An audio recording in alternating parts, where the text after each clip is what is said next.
Okay guys, in one of the videos I showed you guys how to do frijoles peruanos, and now I'm going to teach you guys how to do frijoles negros.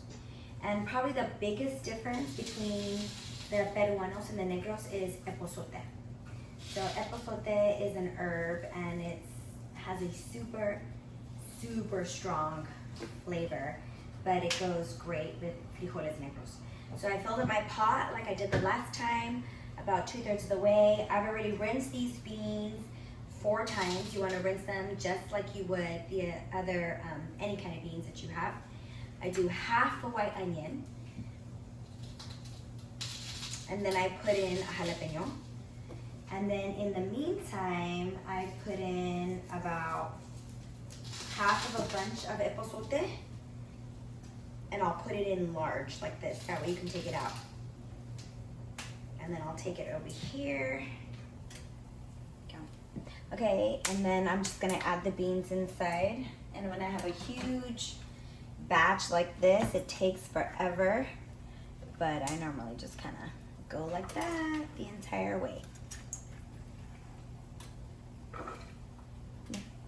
So then we fill up the beans. You have a good amount left. Remember, they were soaked overnight, so they're already nice and plump.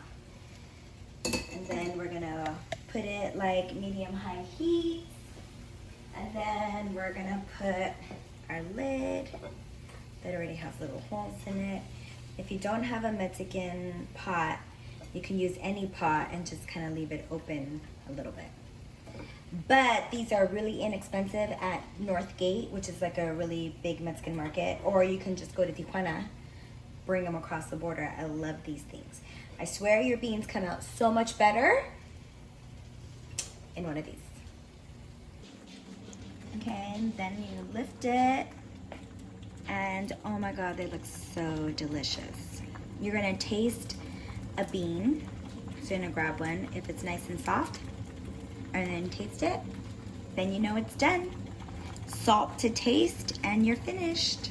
Okay, ya terminaron los frijoles negros, and then you put salsa on them.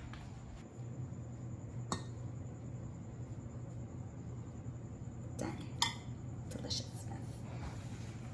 Deliciousness, yeah. Like, done. Honey, I'm in PJs. Done.